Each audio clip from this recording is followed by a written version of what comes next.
අල්හම්දුලිල්ලාහ් සියලු ප්‍රශංසා අල්ලාහ් සතුයි ශාන්තිය හා සමාදානය උත්තම මුහම්මද් සල්ලල්ලාහු අලයිහි වසල්ලම් තුමාට හිමිවා කියා ප්‍රාර්ථනා කරමින් මේ අපි ගත කරන්නේ උපවාසී තාමත් වැදගත්ම දින කිහිපය.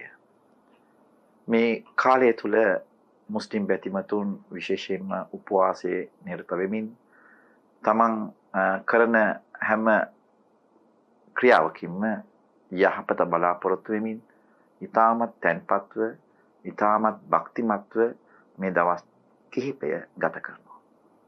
විශේෂයෙන්ම මේ උපවාසය කියලා කියන්නේ අපට ලබා දීපු විශාල භාග්‍යයක්. ඉස්ලාම් දහම තුළ වගකීම් පහක් තියෙනවා. ඒ වගකීම් පිළිබඳව අපි කල්පනා කළොත් අපි දන්නවා අපේ කැපවීම හා සම්බන්ධ කරුණු කිහිපයක්ම මේක තුළ අපට දකින්න පුළුවන් වෙයි. එකක් ඇවිල්ලා සිත හා බැඳුණු සමහර කරුණු කාරණා සමග සම්බන්ධ වෙමින් ඇතැම් නැමදුම් ක්‍රියාවන් බැඳිලා තියෙනවා. ඒ වගේම තමයි තවත් දෙයක් තමයි තමන්ගේ ශරීරය හා සමග සම්බන්ධ වන ඇතැම් නැමදුම් ක්‍රියාවලියන් අපිට දකින්න පුළුවන් වෙනවා. ඒ වගේම තමයි තවත් දෙයක් තමයි අපේ මූල්‍යමය වශයෙන් අපි කරන්නා වූ දේවල් සම්බන්ධ කරමින් මේ නැමදේ වගකීම් පහම පිළිලා තියෙනවා. විශේෂයෙන්ම කුර්ආනය අපට කතා කරනවා දෙවියන් පිළිබඳව හැඟීමෙන් භක්තිමත්ව කටයුතු කරන උදවිය ගැන කතා කරනකොට කියන්නේ පළවෙනි එක අල්ලදීන යුමිනූන බිල් ගයිබි. গুপ্ত දෑ පිළිබඳව විශ්වාස කරන වයුකීමුස් සලාත් නැමදුම් ඉටු කරන තමන්ගේ ශරීරයෙන් නැමදුම් ඉටු කරන වමිම්මා රසක්නාහුම් යුන්ෆිකූන් ඔබට අපි ලබා දුන් දෙයින් වියදම් කරන මේ කරුණු තුන පිළිබඳව භක්තිය තියෙන කෙනෙක් ළඟ තිබිය යුතු ගුණාංග තුනක් සඳහන් කරනවා. එකක් දෙවියන් පිළිබඳව විශ්වාසය, දෙක තමන් වෙනුවෙන් තමන් විසින් කරන්නා වූ ක්‍රියාවන්, තුන තමන්ට ලැබිච්ච දෙයින් තවත් කෙනෙකුට දානමාන කිරීම. ඉතින් මේ තුනම ඊටමත් වැදගත් වෙනවා කෙනෙක්ගේ ධාර්මික පැත්ත වර්ධනය කිරීම සඳහා. ඉතින් මේ ඉස්ලාමයේ තියෙන වගකීම් පහම මේ කරුණු තුන අදාළ වන ආකාරයෙන් බෙදිලා සඳහන් වෙනවා. දැන් උදාහරණයක් වශයෙන් අපේ වගකීම් වලින් පළවෙනි වගකීම තමයි අපි කියනවා ප්‍රතිපත්තිමය ප්‍රකාශය කියලා. මුස්ලිම් අය ඒක දේවවාදය අදහන විශේෂයෙන්ම එක දෙවියෙක් අදහන එයාගේ ප්‍රතිපත්තිමය ප්‍රකාශය තමයි ලා ඉලාහා ඉල්ලල්ලා මුහම්මදුර් රසූලුල්ලාහ්. ඒ කියන්නේ නැමදුමට සුදුස්සා මේ මහ පොළව මවලා මේ මහ පොළව වගේම මේ සියලුම මැවීම් මවලා ඒවාට අවශ්‍ය සියල්ලක්ම සියලු සාධක ලබා දීලා ඒවා පරිපාලනය කරන බලයක් තියෙනවා. ඒ බලය හැරෙන්නට වෙනත් කිසිවක් නැහැ නමදින්නට කියන ඒ ප්‍රකාශයත් මුහම්මද් තුමාණන් අවසාන වශයෙන් දෙවිඳුන් විසින් පහළ කළ ධර්ම දූතයාණන් බවත් අපි විශ්වාස කරමින් මේ පදනම මත තමයි අපි ජීවත් වෙන්නේ. එතකොට මුස්ලිම් බැතිමතෙක් විශේෂයෙන්ම දෙවියන් විසින් පහළ කරපු කුර්ආනය, ඒ වගේම තමයි මුහම්මද් තුමාණන් විසින් අපට පෙන්වා දීපු පිළිවෙත, මේ පදනම යටතේ තමයි මුස්ලිම් වරුන් තමන්ගේ හැම කටයුත්තක්ම ක්‍රියාත්මක කරන්නේ. දෙවෙනි කාරණාව මේක හිතත් හා සම්බන්ධව මේ අනුව තමයි අනිකුත් සියල්ලක්ම පිහිටන්නේ. අපේ චේතනාව, අපේ අදිෂ්ඨානය, අපේ ඒ වගේම තමයි ප්‍රතිපත්තිය, මේ මත තමයි අපේ කටයුතු සියල්ලක්ම සිදු කරන්නේ. දෙවන වගකීම සලාතය. සලාතය හරහා අපි බලනකොට විශේෂයෙන්ම ඇවිල්ලා අපේ ශාරීරික කැපවීමක් එතනින් බලාපොරොත්තු වෙනවා. දෙවියන් වෙනුවෙන් තමන්ගේ ශරීරය කැප කරමින් යම්කිසි යාඥාවක අපි නිරත වෙනවා. ඒ වගේම තමයි තුන්වෙනි කාරණාව අපි zakat. zakat කියලා ගන්නකොට විශේෂයෙන්ම මූල්‍යමය වශයෙන් අපි කරන්නා වූ වගකීමක්. ඒ වගේම තමයි අපි උපවාසය ගතොත් එයත් ශාරීරිකව ශරීරයේ යම්කිසි ආකාරයක කැපවීමක් කරමින් සිදු කරන්නා වූ ක්‍රියාවක්. හජ් වන්දනාව කියලා කියන්නේ ජීවිතේ එක් වතාවක් හෝ හජ් වන්දනාවට යන්න ඕනේ. මෙහිදී අපි සලකන්නේ විශේෂයෙන්ම ශාරීරිකමෙන්ම මූල්‍යමය පහසුකම් සහිතව සිදු කරන්නා ඕ ක්‍රියාවලියක් බවට තමයි මේක වෙන් කරලා තියෙන්නේ. ඉතින් විශේෂයෙන්ම දෙවිඳුන හැම අතකින්ම අපිව පරීක්ෂාවට ලක් කරනවා. ඔබේ චේතනාව, ඔබේ හදවත, ඔබේ සිතුවිලි මේක එක පැත්තකින්, ඒ වගේම ඔබ දෙවියන් වෙනුවෙන් දෙවියන්ට හැරෙන්න වෙනත් කවුරුත්ම නැහැ වන්දනාවට කියන මේ ප්‍රතිපත්ති මේ ප්‍රකාශය මත ජීවත් වෙනවා නම් ඔබේ ක්‍රියාකාරකම් කොහොමද වෙන්නේ? ඔබේ ශරීර අවයව කොහොමද ඔබ මේ සඳහා කැප කරන්නේ කියලා තවත් පැත්තකින් පරීක්ෂණයක් වශයෙන් අපි බලනෝ දෙවිදෝ. ඒ වගේම තමයි මූල්‍යමය අපි ලබා දුන් දෙයි. අපි හම්බ කළා හිස් අතින් මේ ලෝකෙට ආවට බොහෝ දේවල් අපි හම්බ කරනවා. ඒක දැනුම වෙන්න පුළුවන්, ඔබේ ශ්‍රමය වෙන්න පුළුවන්, ඔබේ ධනය වෙන්න පුළුවන්. මේවා සියල්ලක්ම ලබා දීලා තින්නේ ව්‍යය කරන්න, වියදම් කරන්න දෙවියන් වෙනුවෙන් කරන්නේ කොහොමද? මොකද්ද කියන කාරණාව ඒ ආකාරයෙන් අපිව පරීක්ෂාවට ලක් කරනවා. මේ කරුණු තුනම පදනම් කරමින් තමයි විශේෂයෙන්ම අපට මේ වගකීම් පහම පිළිట్లా තියෙන්නේ. සුවිශේෂී දෙයක් තමයි මේ කාලෙත් එක්ක සම්බන්ධ වෙන උපවාසය කියන එක. උපවාසය පිළිබඳව කුරානයේ කතා කරන මොහොතේ උපවාසය අල්ලන්න පුළුවන්. ඒ වගේම සමහරුන්ට ව්‍යතිරේකයක් මගින් රෝගීන් මේ වගේ උදවියට ව්‍යතිරේකයක් කියලා බවටපත් කරමින් අයින් පස්සේ අවසානයේට කතා කරන මෙන්න මෙහිම වඅන් තසූමු ඛෛරුල් ලකුම්. ඔබ උපවාසයේ නිරත වීමෙන් ඔබට යහපත තියෙනවා. ඛෛරුල් ලකුම්. උපවාසයේ තුලින් යහපත දෙආකාරයකින් අපිට බලන්න පුළුවන්. එකක් ඇවිල්ලා ආධ්‍යාත්මික වශයෙන් අපිට ලබන්නා වූ හරය, දෙවෙන්න ඇවිල්ලා මේ භෞතික වශයෙන් අපි ලබන්නා වූ ප්‍රතිලාභ. මේ දෙකම අපි හොඳින් වටහා ගන්න ඕනේ. විශේෂයෙන්මත් වන්නවා නම් අපි කියමුකෝ ආධ්‍යාත්මික වශයෙන් අපි ලබන ප්‍රතිඵලය තමයි මම කලින් කිව්වා වගේම තකුවා. තකුවා කියලා කියන්නේ දෙවියන් පිළිබඳව මතකයෙන් ජීවත් වීමේ පසුබිම මේ උපවාසය තුලින් අපට උගන්වනවා. අපි දන්නවා සාමාන්‍යයෙන් මේ යම් කිසි දෙයක් කරන්න පුහුණුවක් තියෙන්න එපා. ඒ පුහුණුව දෙවිදුන් අපට මොනවද කරන්නේ? ඒක වගකීමක් බවට පත් කරලා ඒ වගකීම හරහා ඒ පුහුණුව ලබා දීලා ඒ පුහුණුව තුළින් කෙනෙක්ව ධාර්මිකත්වයට පත් කිරීම තමයි උපවාසය තුළින් දෙවිඳුන් අපෙන් බලාපොරොත්තු වෙන්නේ. දැන් අසාමාන්‍ය අපි දන්නවා निराහාරව ඉන්නවා අපිට පුහුණුවක් දෙනවා. ඔබට කන්න බෑ, බොන්න බෑ කිසිම දෙයක්. ඒ කියන්නේ තමන්ගේ ඒ අවශ්‍යතාවයෙන් ලිංගික අවශ්‍යතාවයන්ගෙන් පවා වෙන් වෙලා ඉන්න ඕනේ. මේ සියල්ලක්ම දීලා දැන් දෙවිඳුන් පුහුණු කරනවා මේවට ජීවිතයට මුහුණ දෙන ආකාරය පුරුදු කරනවා.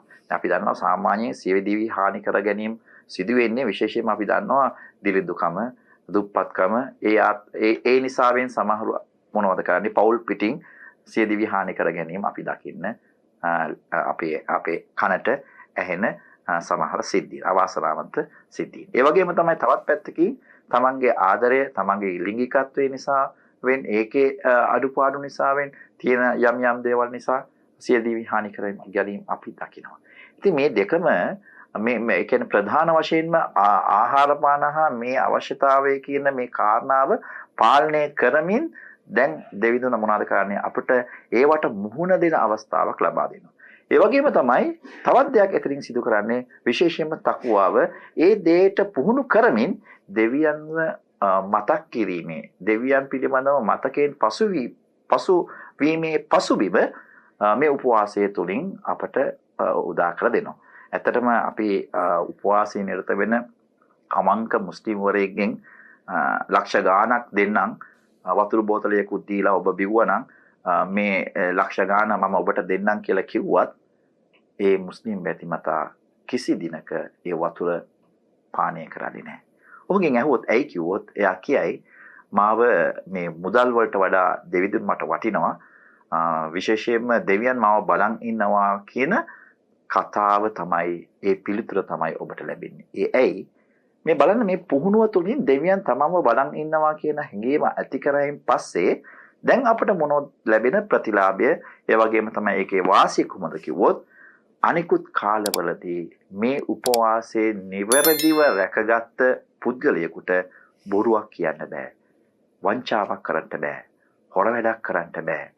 හිංසාවක් කරන්න බෑ. කරන හැම මොහොතෙම දෙවියන් තමව බලන් ඉන්නවා කියන ඒ හැඟීම ඔහුව පාලනය කරයි. ඒකෝට මේ උපවාසයේ තුලින් විශේෂයෙන්ම මේ දේ අපට දෙවියන් අපි ලබා දෙනවා. ඊළඟ කාරණා මේ වගේ කරුණු කිහිපයක්ම අපිට දකින්න පුළුවන් වේවි. ඒ වගේම තමයි අපි තව පැත්තකින් අපි බලමුකෝ ඒ කියන්නේ අපි කියමුකෝ ආධ්‍යාත්මික වගේම භෞතික වශයෙන් අපිට ලැබෙන ප්‍රතිලාභ මොනවද කිව්වොත් අපි සාමාන්‍යයෙන් අපි උපවාස කාලේ එනකොට අපි හැමෝම එකතු වෙලා තමයි අනුභව කරන්නේ. අපේ පවුලේ හැම දෙයක්ම අතහරිනවා. එකම වේලාවේ අපි වාඩි වෙනවා. අපි කියනවා සහර් කියන වේලාව. වේලාවක සාමාන්‍යයෙන් අපි ආහාර ගන්නකොට අම්මා එක තැනක තාත්තා එක තැනක එහෙමනේ අපේ සමාජයේ දැන් හැදිලා තියෙන්නේ. නමුත් උපවාස කාලේ එනකොට හැමෝම එකම වේලාවේ ආහාර ගන්න ඕනේ. කියන්නේ අපිට ඒ කියන්නේ විනාඩි කිහිපයක් අපිට ප්‍රමාද වෙන්න බෑ. ඒ විනාඩි කිහිපය තුළ අපි ආහාරය අරගෙන අවසන් කරන්න ඕනේ. ඒ වගේම තමයි උපවාසයෙන් මිදෙනකොට හැමෝම එකතු වෙන්න ඕනේ. පවුල එකතු වෙනවා. මස්ජිදේ අපි කියමුකෝ මස්ජිදේ ඉන්න ඒ මස්ජිදේ අවට ඉන්න මිනිසුන් එකතු වෙනවා. එකතු වෙලා එකම වෙලාවේ මොනවද කරන්නේ? උපවාසයේ මිදෙනවා. ඉතින් මේක ඉතාමත් සතුටුදායක අවස්ථාවක්. මේක දිගටම පවත්වා ගන්න ඕනේ. එතකොට මේක එක ආකාරයක අපට ලැබෙන ප්‍රතිලාභ. තවත් පැත්තකින් කියනවා නම් නබි සල්ලල්ලාහු අලයිහි වසල්ලම් තුමාන් පහළ වෙච්ච කුර්ආනයේ සඳහන් කරනවානේ වඅන් තසූමු ඛෛරුල් ලකුම් කියලා. උපවාසයේ නිරත වීම ඔබට ඉතාමත් ඒ කියන්නේ සුබදායි ඒ වගේම තමයි ඔබට යහපත් කියලා කියනවානේ. තවත් පැත්තකින් තමයි සෞඛ්‍ය පැත්තෙන් ගත්තත් ඒක අපට ඉතාමත් වැදගත්ම අවස්ථාවක් බවට මේ උපවාසය පත් වෙනවා. සාමාන්‍ය අපි දන්නවා निराहारව සිටීමෙන් ලබන ප්‍රතිකාර සියවස් ගණනාවක් තිස්සේ එවන් ප්‍රතිකාර සිදු වෙමින් පවතිනවා. තමන්ගේ කියන්නේ ප්‍රතිකාර ක්‍රමයක් තමයි निराहारව සිටීම තුලින් ලබන්නා වූ සුවය. එතකොට මේ සඳහා කරුණු කිහිපයක්ම තියෙනවා. ප්‍රධාන වශයෙන් මම කරුණු 10ක් පමණක් මම ගොනු කරගත්තා, රැස් කරගත්තා දැනුවත් කිරීම සඳහා. විශේෂයෙන්ම අපි කියනවා මේ උපවාසය තුලින් සෞඛ්‍යයට හිතකර කරුණු කිහිපයක් තියෙනවා. ඒක එකක් අපිට ගන්න පුළුවන්. අපි දන්නවා පරිවෘත්තීය ක්‍රියාවලියට බලපාන හෝමෝන සහ ජාන සඳහා සහාය දක්වන ආකාරයක් අපි දකිනවා මේ උපවාසය ඒ කියන්නේ निराहारව සිටීම තුළින්. ඒකෙන් ඇතිවන ලාභය තමයි අපි දන්නවා ගබඩා කර ඇති ශරීර මේදේ වඩාත් ශරීරය තුළ ප්‍රවේශ වීමට හැකියාවක් ලැබෙනවා. ඒ වගේම තමයි මාංශ පේශි වලට මේදය භාවිතා කිරීමේ හැකියාව වැඩි වෙනවා. එතකොට සාමාන්‍ය තමන්ගේ ශරීරයේ පරිවෘත්තීය ක්‍රියාවලියට මේක යම් කිසි ආකාරයක සාධකයක් බවට පත් වෙනවා බලපානවායි කියන කාරණාව අපි මතක් කරගන්න ඕනේ. දෙවෙනි කාරණාව තමයි සෞඛ්‍ය පැත්තෙන් අපි බලනකොට බර අඩු කර ගැනීමට සහායක් මේකෙන් දක්වනවා. විශේෂයෙන්ම අපි දන්නවා මේදේ අඩු කර ගැනීමට ඒ වගේම රුධිර ලිපිඩ වැඩි දියුණු කිරීමට උපකාරී වන ආකාරයෙන් තමයි निराहार විඳීම තුළින් අපිට දකින්න ලැබෙන්නේ. තුන්වෙනි කාරණාවට කතා කරන්න පුළුවන් මේ රුධිර සීනි කළමනාකරණයට සහාය වීම. අපි දන්නවා සාමාන්‍යයෙන් දියවැඩියාව කියන එක සාමාන්‍යයෙන් අපි දැන් ගොඩක් අපි දකින්න ඉඩ තියෙනවා. විශේෂයෙන්ම දියවැඩියාවට අපට දියවැඩියාව තියෙන මේ අවදානම අඩු කිරීම සඳහා උපවාසය අපට රුකුල් වෙනවා. ඒක අපට මේ වාසියක් ඒ වගේම තමයි අපට ඒක බලපානවා. බලපාන කියන්නේ දියවැඩියාව අඩු කර ගැනීම සඳහා යම් කිසි ආකාරයක ඒ කියන්නේ උපවාසය අපට ඉවහල් වෙනවා කියන කාරණාව මතක තියාගන්න ඕනේ. ඒ වගේම තමයි निराहारව ඉන්නකොට ග්ලූකෝස් සහ මේ කියන්නේ ඉන්සුලින්ස් අඩු කර ගැනීමට හැකියාවක් තියෙනවා. ඉන්සුලින්ස් අඩු වෙනකොට අපේ සීනි මට්ටම අඩු වෙලා අපිට සාමාන්‍ය ජීවිතයක් ගත කිරීමේ හැකියාවක් තියෙනවා. ඒ වගේම තමයි ඊළඟ කාරණාව බඩවැල් වල තියෙන මේ සෞඛ්‍යයට සහාය වෙනවා මේ උපවාසයේ ඉඳීම තුලින්. විශේෂයෙන්ම අපි දන්නවා බඩවැලේ ඇති ප්‍රයෝජනවත් බැක්ටීරියාවල විවිධත්වය සහ සංඛ්‍යාව මේ දෙකම ඇවිල්ලා ධනාත්මක බලපෑමක් ඇති කරන උපවාසය තුලින් බර වෙනස් වීමට මේක රුකුලක් වෙනවායි කියන කාරණාවත් අපි මේ සෞඛ්‍ය පැත්තෙන් අපිට දකින්න පුළුවන් වේ. ඒ වගේම තමයි හෘද සෞඛ්‍යතාවයටත් සහාය වෙනවා. අපි දන්නවා මේ හෘද රෝග සඳහා අවදානම් සාධක කිහිපයක් තියෙනවා. ඒවා අඩු කරගන්න හැකියාවක් තියෙනවා. උදාහරණයක් වශයෙන් අපි දන්නවා රුධිර පීඩනය, ඒ වගේම තමයි කොලෙස්ටරෝල් ප්‍රමාණය, පපුවේ ඇතිවෙන දැවිල්ල, මේ වගේ දේවල් අපි මොනවද කරන්න පුළුවන් අවම කරගන්න අපිට හැකියාවක් තියෙනවා මේ උපවාසයේ නිරත වීම තුලින්. ඒ වගේම තමයි ඊළඟ කාරණාවක් ගත්තොත් රෝග වැළැක්වීමට උපකාරී වෙනවා මේ උපවාසය. අපි දන්නවා ඒක ඇවිල්ලා අපි දන්නවා ශරීරය ස්වයංක්‍රීය භක්ෂක ක්‍රියාවලියක් ආරම්භ කරනවා. මේ තුලින් මොනවද වෙන්නේ? සෛල වලින් අපද්‍රව්‍ය ඉවත් කිරීමක් සිදු වෙනවා. ඒ නිසා අපි මොනවද ප්‍රතිශක්තිකරණයට අපි කරනවා රෝග වැළැක්වීමේ හැකියාව निराहारව ඉඳීම තුළින් අපට ලැබෙනවා කියන කාරණාව අපට මතක් කරනවා මේ මම කියන්නේ වෛද්‍ය විද්‍යාව ඒක අපිට කතා කරන සමහර දේවල්. ඉතින් ඇත්තටම සමහරට මම වෛද්‍යවරයෙක් නොවුනට ඇතම් කරුණු එකතු කරලා කියන්නේ මේක ඔබට ගිහිලා බලන්න පුළුවන්, ඒ අයගෙන් අහන්න පුළුවන් මේ වගේ කරුණු කාරණා පිළිබඳව. ඒ වගේම තමයි ඊළඟ කාරණාව වයසට යාම ප්‍රමාද කළ හැකි අතර වර්ධනයට සහ පරිවෘත්තීය ක්‍රියාවලියට සහාය විය හැකි. කලින්මත් අපි බැලුවා පරිවෘත්තීය ක්‍රියාවලිය කියන්නේ මොකද්ද කියන කාරණාව. ඒ වගේම වයසට යාම ප්‍රමාද කිරීමේ හැකියාව මේ උපවාසයේ තියෙනවා. ඒ වගේම තමයි මොළයේ ක්‍රියාකාරීත්වයට සහාය වීමේ හැකියාවත්, ඒ වගේම තමයි කාංසාව අඩු කළ හැකියාව කියන්න පුළුවන්. විශේෂයෙන්ම කාංසාව සහ මේ මානසික අවපීඩනයේ අපට මොනවද කරන්න පුළුවන්? ඒක පවත්වාගෙන යන්න පුළුවන්. මේ වගේ භෞතික වශයෙන් සෞඛ්‍යයට හිත කරන කරුණු කාරණාවත් මේ උපවාසය තුළින් සිදු වෙනවා. ඉතින් මේ ආකාරයේ මේ උපවාසය තුළ ආධ්‍යාත්මික වශයෙන්ම භෞතික වශයෙන් තියෙන මේ යහපත අවබෝධ කරගෙන අපිට ක්‍රියා කළා නම් අපේ ජීවිතේ යහපත් ජීවිතයක්, ඒ වගේම ශාරීරික සෞඛ්‍යමය ජීවිතයක් ගත කිරීමේ හැකියාවත් අපට දෙවිඳුන් මේ උපවාසය තුළින් ලබා දෙලා තියෙනවා. ඉතින් මේ ආකාරයෙන් හොඳ සෞඛ්‍යමය ජීවිතයක් ගත කිරීම සඳහා දෙවිඳුන් අප සිදුරාටම ශක්තිය ධෛර්ය ලබා දෙත්වා. වා ආඛිර දවානා අල්හම්දුලිල්ලාහි රබ්බිල් ආලමීන්.